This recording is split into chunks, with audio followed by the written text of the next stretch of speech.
Hey, well, what's up, guys? Welcome back to The Collision. Daniel here. As you can maybe tell, I'm not feeling 100%. I'm sick, got a cold. But I love you guys, so it's not going to stop me from talking about the new J.K. Rowling book, The Ickabog. So let's talk about it.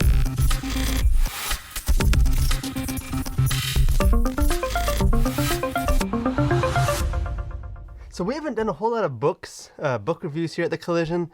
The main reason just being the simple fact that books take a lot longer to read than a movie, so I'm not as willing to read a book that I'm not excited about already to make the time commitment to talk about it. But the Ichabod is one that did interest me. I think it will probably interest a lot of you guys as well. J.K. Rowling, it's hard to believe that it's been 13 years since she finished writing the Harry Potter books. Obviously, she's still been out there writing kind of more adult fiction, and she's still involved in the Harry Potter world, writing the screenplays. She's been in the news lately for more kind of controversial, just kind of silly controversies and stuff outside of writing. And kind of all of that, I think, overshadows the fact that, and kind of makes this book sort of show up with less fanfare and kind of less anticipation than might be expected. The Harry Potter books, I think, as a series, have sold over 500 million copies. They're the best-selling children's book or book series of any age in history.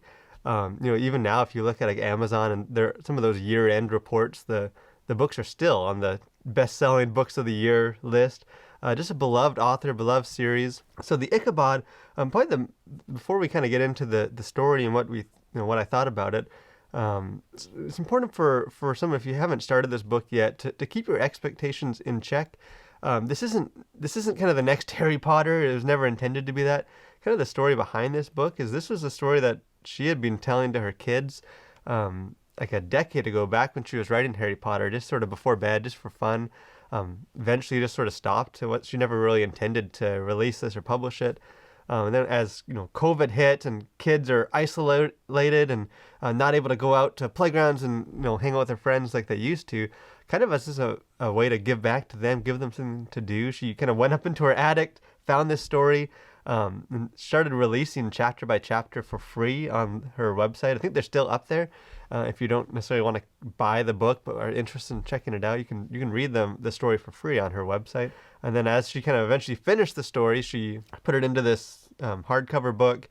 It's actually illustrated by children. As she was releasing the chapter, she hosted a contest and allowed children to submit their illustrations. So those illustrations are in the book, which is a neat feature. So, but again, this story isn't a life work or some thing that she's been just working tirelessly at for years and years and setting up some big series. This really is just kind of a fun idea she had for her kids that just to kind of give back and give people something to read, she revived. So again, if you're going into this expecting this to be some great new epic children's novel, you're going to be disappointed. But for what it is, it's an enjoyable story. And I think there's maybe another caveat for this too. This is being kind of marketed as J.K. Rowling's return to the children's literature genre, that for the first children's book or book for children since Harry Potter. But again, this is not like Cat in the Hat or something. This is I think it's probably better considered more like a dark fairy tale than sort of like what we might think as a children's book. And again, I don't mean that as an insult to children. I think children can digest mature themes and mature stories, but this book is extremely dark, and it's quite somber. It's not what you would maybe expect. There's not a whole lot of humor, and the book starts off as sort of this whimsical first couple of pages, sort of introducing this whimsical world, these kind of almost cartoonish, silly characters with silly names, and it kind of seems like it's setting up more like a younger reader's kind of fun fairy tale adventure. And then a character dies kind of unexpectedly. And from that point, this book kind of swerves sharply into dark territory. People are straight up murdered. A lot of people are murdered. Children are abused and abandoned and, sent off into orphanages. And it definitely deals with some kind of darker themes, a lot of kind of political maneuvering and deceit and lies. And as an older reader, I appreciated it. It was a little more to kind of latch on to thematically than I was expecting going in, expecting just some kind of Aesop's fable. This is sort of a more serious kind of adult story that just happens to kind of be packaged in a more children, kind of for children stamp. Although again, I think anyone can appreciate this. The story itself, again, I don't want to I don't want to spoil the actual story, so I'm not going to get into the actual plot points to it. But it centers around this creature called the Ichabod. Again, this is sort of like a boogeyman in the world that the story is set. It's this creature that parents use to scare their children. If you don't clean your room, then the Ichabod's going to come out in the night and eat you. And it's sort of this creature that no one believes is real. It's just sort of in their world, this kind of mythical creature that's this, spooky campfire kind of thing. And kind of as the story progresses, when people start to maybe believe that this creature is real, and some events happen, and kind of things go crazy.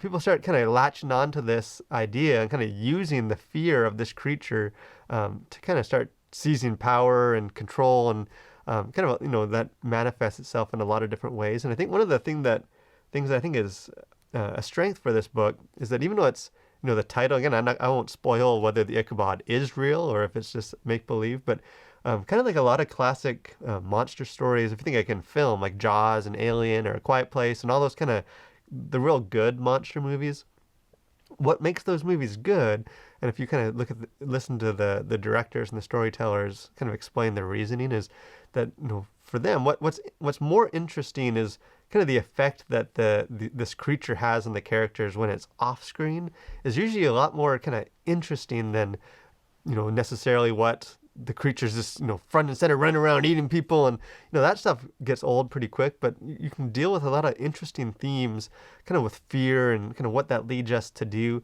when the character is not present, and the mystery of whether this Ichabod creature is real or isn't real, that isn't resolved to pretty late in the book. Most of the book centers on just sort of the idea that there might be an Ichabod, and people are afraid of this. J.K. Rowling uses that, and again, I think the darker tone, kind of more adult theme, well, I think maybe it makes it a less joyful, just enjoyable book, as I was expecting, and I think a lot of you might be expecting. I think the flip side of that is that it lets her deal with these themes in a more nuanced and I think just more rich way, where she kind of looks at this fear of this Ichabod creature, and kind of what almost like a social commentary of what does fear do? Fear kind of exposes our true self. You kind of see characters that they can get deceived because of their fear to embrace a lie. You see characters that fully believe that this is all made up nonsense fairy tale, yet they embrace it anyways for their own personal kind of gain. You see kind of the way that fear can be weaponized by some of the kings and the princes and the court, how they kind of use this fear to enslave the people in the village. And again, it's one of those stories that if it hadn't been started over a decade ago, you would assume that it was written as direct social commentary to a lot of the stuff we see happening. Again, it's not necessarily beat you over the head preachingness for that, but I think she does explore some pretty interesting themes in that. Again, it is a fairy tale, and the like most fairy tales, the kind of the moral of the story, what you're supposed to take away from it, isn't it isn't buried too deep beneath the surface. Especially at the end, it's pretty on the nose, kind of what the lesson for kids to take away is. But again, I'm okay with that. I think this is a story that, even though it is darker, it is written primarily for children.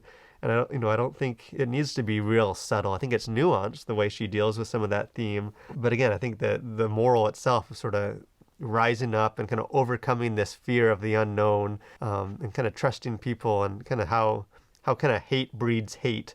I think that's a message today that children and kind of younger readers, and if we're honest, adult readers, probably need to hear. So I think from that end, I think it's interesting.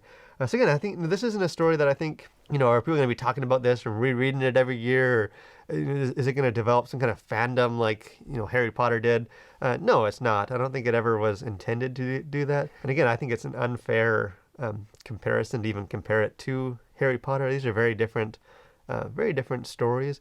But I think it is it is a story that's worth checking out. Again, it's an easy read. It's not very long. I read this book in 2 sittings. It's interesting enough, short chapters, kind of cliffhangers. There's enough going on that even as an older reader, I was able to kind of get into it, and I wanted to see what happened at the end of the story, how things resolved. Will I read this to my 5, almost 6-year-old boys?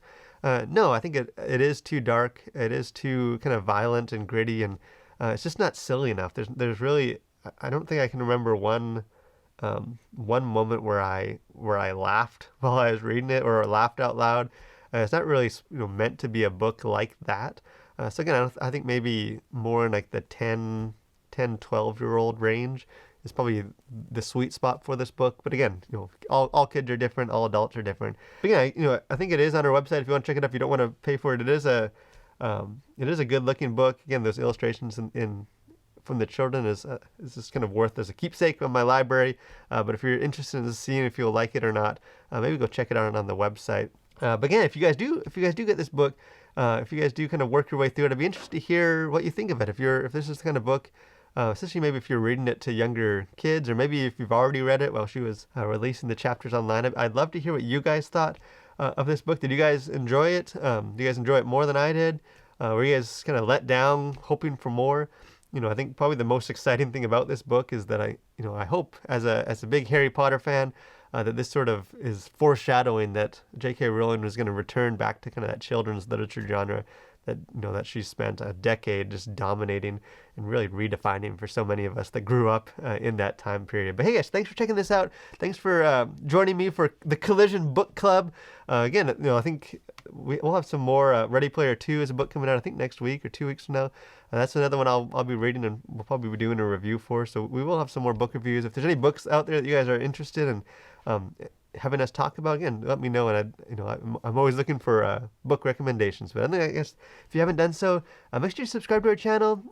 Check out, we've been doing a weekly show, a live stream every week, every Tuesday at noon. We'd love to see you join us for that. Have a great week, guys, and continue to collide with your world for Christ.